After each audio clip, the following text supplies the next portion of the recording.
So before I get into today's podcast, I need to tell a story, and I've told it before, and others have heard it.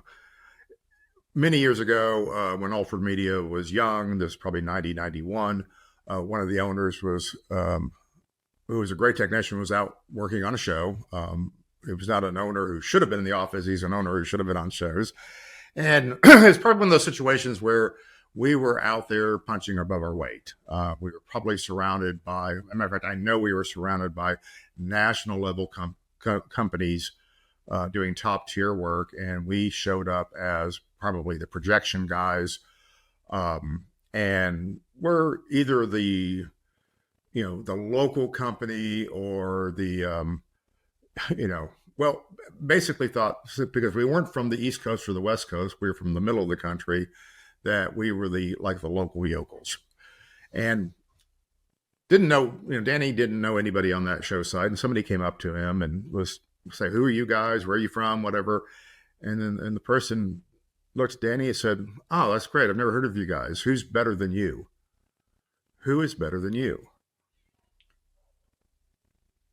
That took years to answer that question, to understand what that truly meant. It became a very important turning point. And so today, I want to take you through some knowledge and experience that might help you better understand why that question is so important and why you need to know how to answer it. Welcome to your weekly dose of uncommon sense, helpful insights, and tough love. I'm your host, Tom Stimson. The Intentional Success Podcast comes to you through the generous support of Mertz Crew.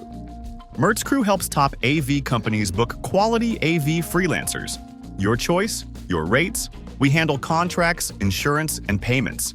You save time, cost, and reduce risk. Start today at mertzcrew.com. Now onto the show. So we all know that not every job is the same, right? Some jobs are easier than others. When you're doing a show, there's easy shows and there's hard shows, but what is a show? As a person who grew up doing theater, and I see shows everywhere. I think, a good waiter at a fine restaurant is putting on a show for me. When you go to a car dealership, if you get the right salesperson, you're getting a show.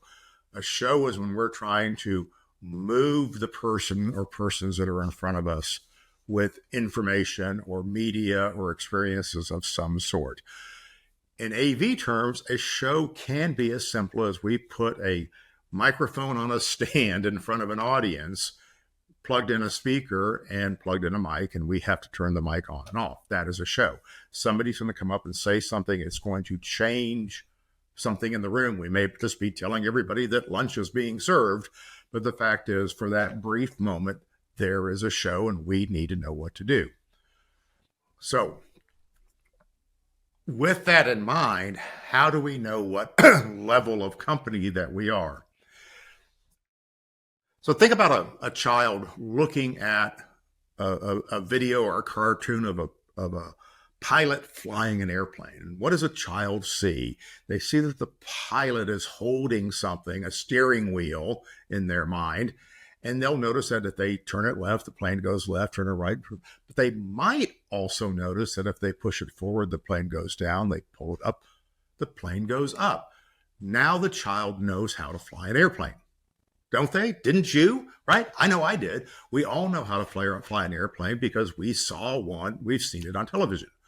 What we don't see is the 100 other nuances and things that the pilot is handling to make it look that easy. That's why we have a joke in our industry that said everybody knows two jobs, theirs and audio, because audio done right looks easy, right? The audio operator, you're watching a concert, you're sitting behind the console. What are they doing? They're hitting a button. They're moving a slider. They're turning one little knob, and they're standing there with their arms folded, feeling satisfied with what they're hearing. It looks easy. Oh, that's too loud. Oh man, there's too much snare in there. We all think we could do it better because we can hear what they've done and know that we could undo it or do it more. So that's a very rudimentary understanding of what the job is. And of course, none of us are qualified to do that. Few of us, if any, right? This is what we need to understand about AV shows in general so that we know where we fit in. And the reason this comes up is I hear this all the time. Hey, we're trying to get this producer to hire us, or we're trying to get this to hire us, or we're trying to get this client to let us do their show. But they keep bringing in this other company in from out of town, or they work with these people that we've never heard of. And we think we're better, blah, blah, blah, blah, blah. And often of course, we want to think we're better. If you've never seen better, then you are the best, right? If you've never seen what a pilot really does, you're the best pilot that ever lived at 7 years old. So sometimes in our businesses, because we've not seen better, we don't know that we're not the best. But maybe we're only the best at something. So I'm going to imperfectly attempt today to kind of walk you through what I see as the 10 tiers of excellence in doing what we do, which are shows. Strap in, you're going to see yourself. There's going to be some uncomfortable moments. Some of you are not going to like where you fall on the scale, and that's okay. It's how you're going to get better. If you don't know how good you are or aren't, how in the world are you going to get better? And I've got some tips at the end of this to tell you how to progress through this journey, right? So level 1, we've already talked about it. Speaker on a stick, microphone on a stand. We've got to make sound. Somebody's going to speak, other people are going to hear. It is rudimentary. Now, level 1 means that the presenter might have to walk up there and wave at the audio person and tell them to turn the mic on. They might have to tell them that the mic is feeding back because the operator is not paying attention. Or worse, the operator just leaves the mic hot all the time and then has to do something when the presenter speaks too loudly or too softly. And the reaction is noticeably slow, right? This is level 1. The job has been accomplished. Eventually people heard. Was it beautiful, graceful? Was it art? Hell no. Okay. It was bare minimum. That's a level 1. Show's over, pack it up, go home. Level 2. Level 2 show, and this may be by way of need or by way of execution, but if the customer wasn't happy with level 1, then you probably should have sold them level 2. And level 2 is no one needs to tell you to turn the microphone off or fix the level. Nobody needs to tell you to fix the image on the screen. Nobody needs to tell you to get that cable off the stage or turn the speaker in the right direction. Somebody is paying attention to those details and trying to make sure that it is not the presenter or the audience's problem to point out problems. Right? It's not their responsibility. Now, that seems like that's probably the bare minimum for most of us, because let's face it, who needs level 1? Most of us aspire to at a minimum level 2, but level 3 becomes a little bit more complex simply because we're going to add elements, add more technical elements. Maybe there's audio, maybe there's video, maybe there's lighting, maybe there's scenic. There's 2 or 3 or 4 elements, and the technicians, or even one technician, has to coordinate across multiple devices to do their job, or multiple technicians have to coordinate with each other to make sure they operate their devices correctly.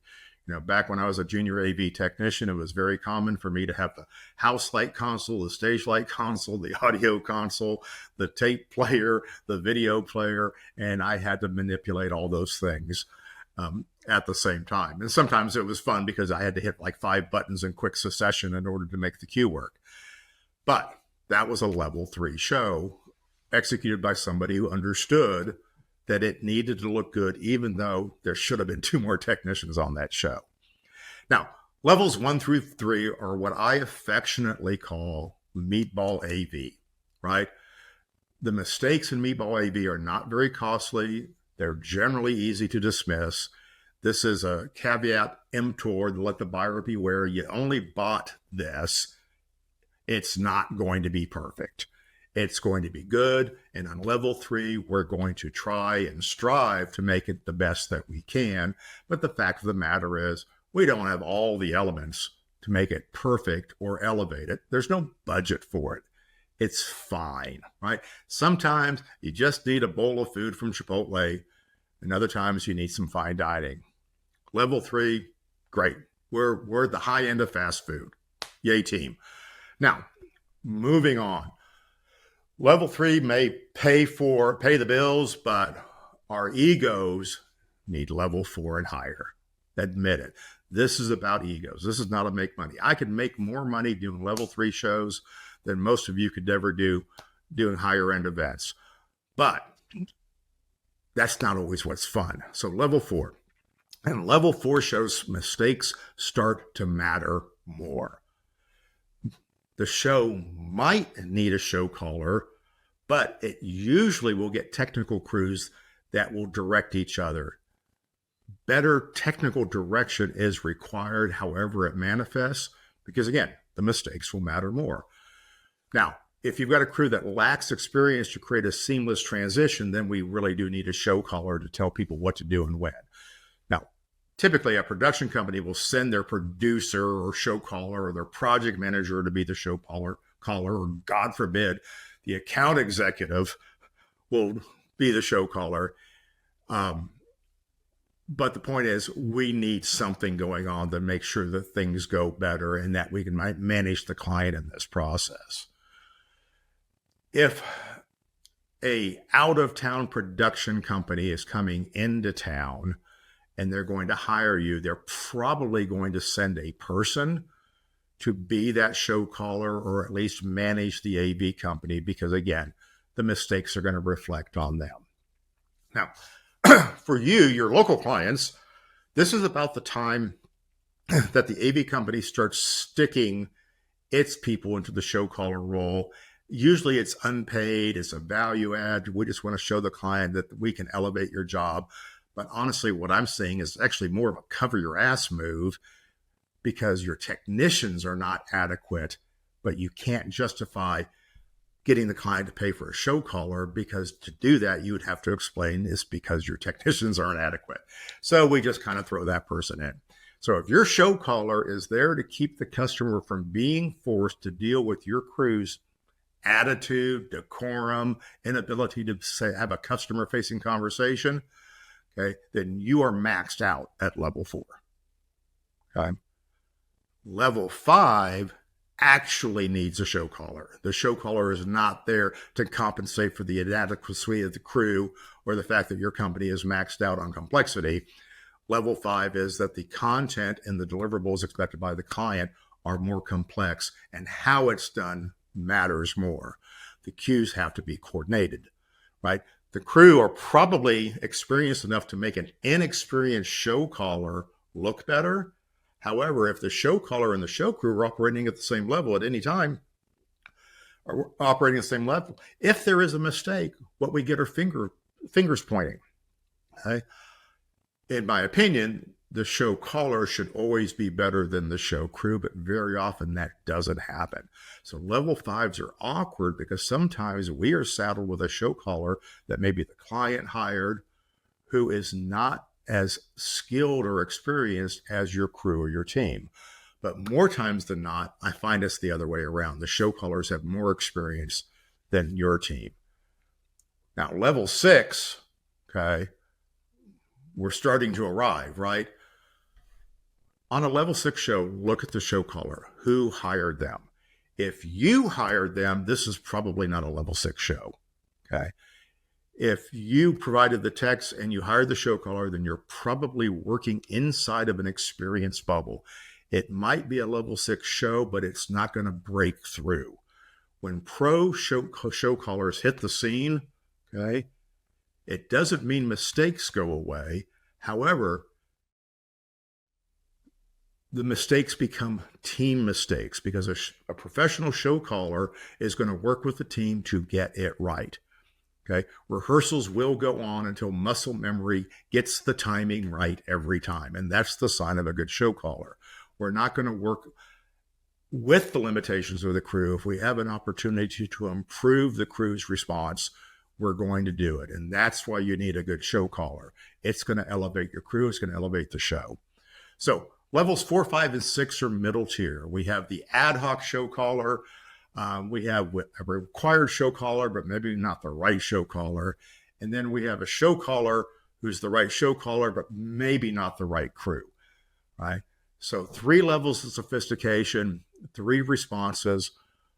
Okay. After level 6, learning time is over.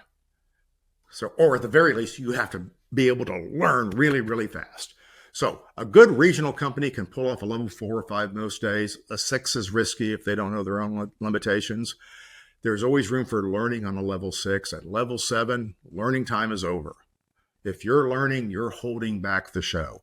The highest shows I was ever privileged to work on as a technician were 7s.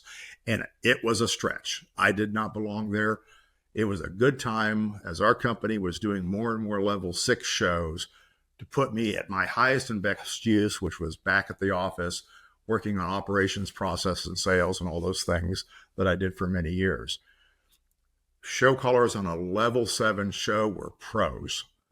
They would accommodate for any inadequacies they had in the crew, and they would do it very professionally, but the fact is the client would hear about it later.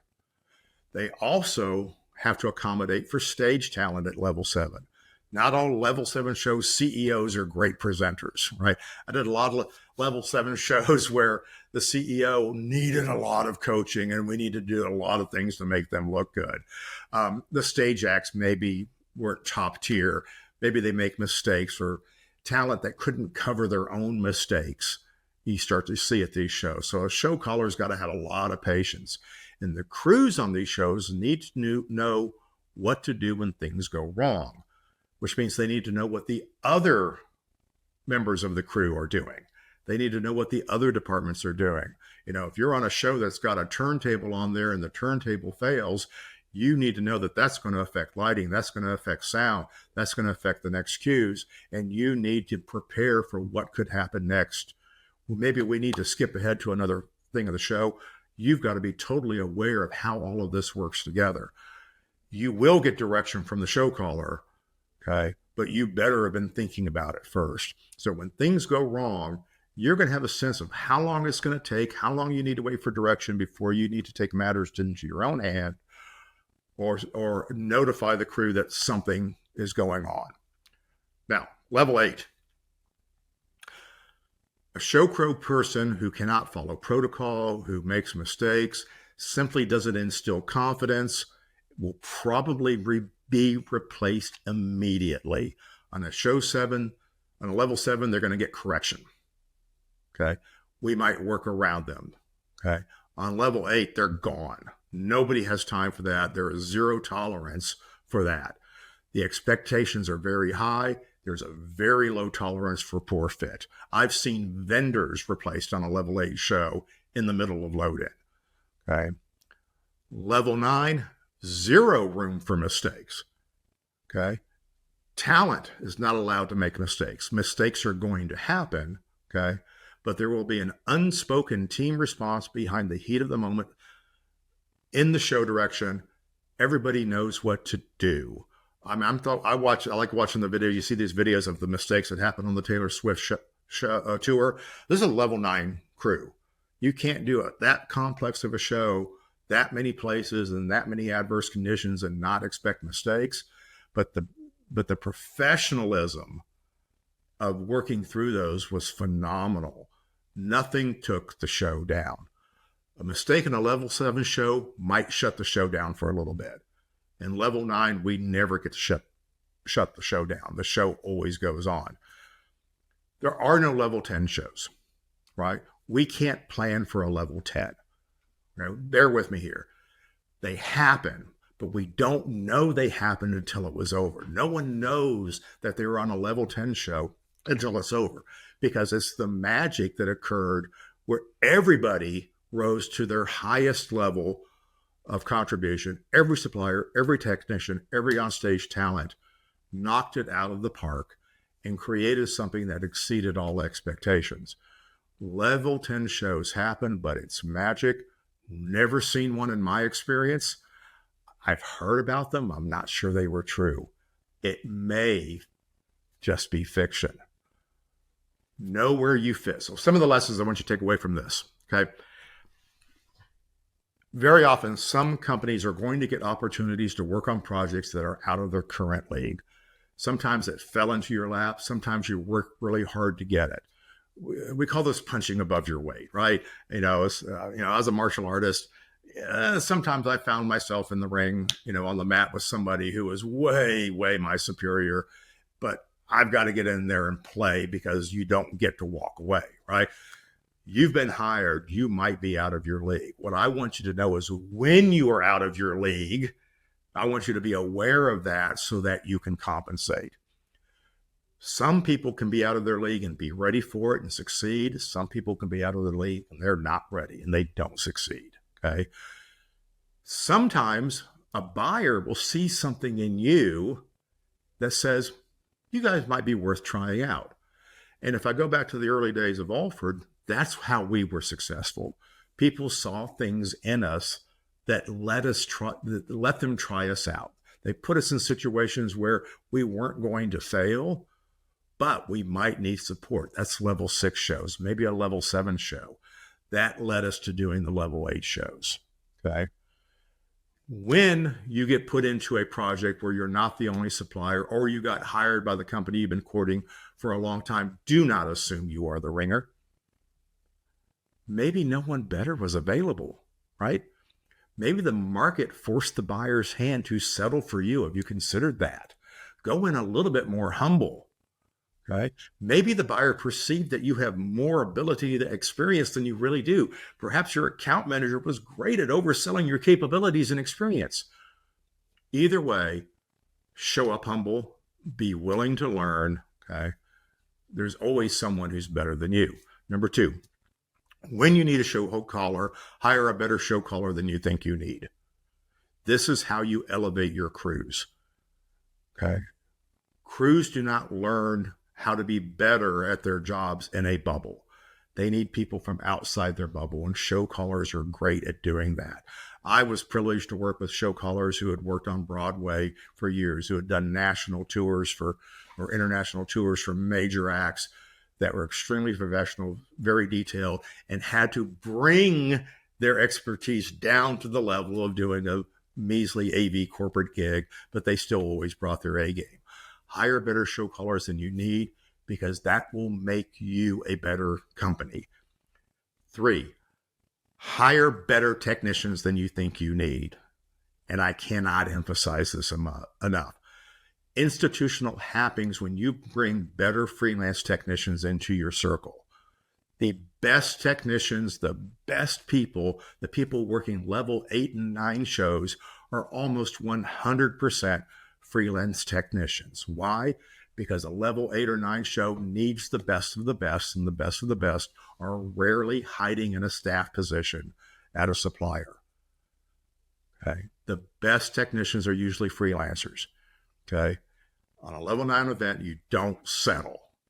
If the best person happens to be a staff supplier, you'll get them. If there's somebody better, the supplier can leave that person at home. It ain't personal, it's just business. So I know that I'm dealing with a mid-tier AV company when their technicians and production managers don't think anyone is better than them and think freelancers are not as good as their own team. Why does that put them in the middle tier? Because they don't know who's better than them. You need to know who's better than you. And if you don't recognize it, you're the problem. It's a great industry to be in, but some self-awareness will go a long way. So please, I don't want to discourage you. I want to encourage you to see what's going on around you, see what you can aspire to, but more importantly, see the path to getting there. Learn how to work with people that are better than you and learn from them and incorporate that experience instead of being insular, which means you're going to be stuck probably doing the types of shows that you resent doing. Have fun, get out there and do bigger, better shows, but please make sure you belong there. Thanks for listening. If you liked this episode of the Intentional Success Podcast, please leave a review and don't forget to like and subscribe. This podcast has been brought to you by the helpful folks at Mertz Crew.